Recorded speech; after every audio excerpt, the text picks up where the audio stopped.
আমি আপনাকে বলি, আমরা নোটিফিকেশনের রেফারেন্স দিয়েছি as per reservation, as per government notification, rule যে অনুযায়ী হবে।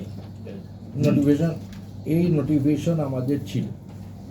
শুধু এটা হয়তো একটা অ্যাডভার্টাইজমেন্টে বিশদভাবে বলা না, এটা রিক্রুটমেন্ট রুলটা যেটা government of Tripura recruitment rule এবং যে রিজার্ভেশন সেটা that is to be fulfil.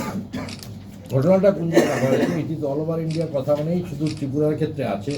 SC ST it is all India principal, এটার জন্য কোনো ব্যাপার নেই। কিন্তু ওমেন রিজার্ভেশনের ক্ষেত্রে আইবিপিএসের তরফ থেকেই হয়েছে যে বাকিগুলোতে কোনো ডিসপুট নেই, যেই এসছে এটা ইউআরের ক্ষেত্রে এটা ভার্টিক্যাল রিজার্ভেশন নিয়ে চলে এসছে।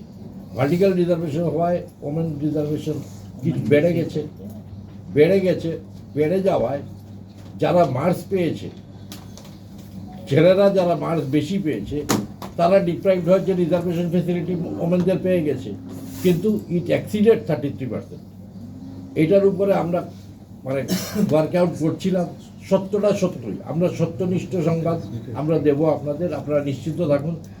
এই জায়গাতে 4 জনের বোধহয় marks is more than the women, মানে ওমেন যেখান থেকে ওমেন আনরিজার্ভ যেটা আপনারা তো রিটার্নটা আইবিপিএস এর উপর, আইবিপিএস ভাইবাটা কি কমপ্লিটলি আইবিপিএস? হ্যাঁ, আইবিপিএস থেকে দুজন অফিসার এসেছিল। অভিযোগ যেটা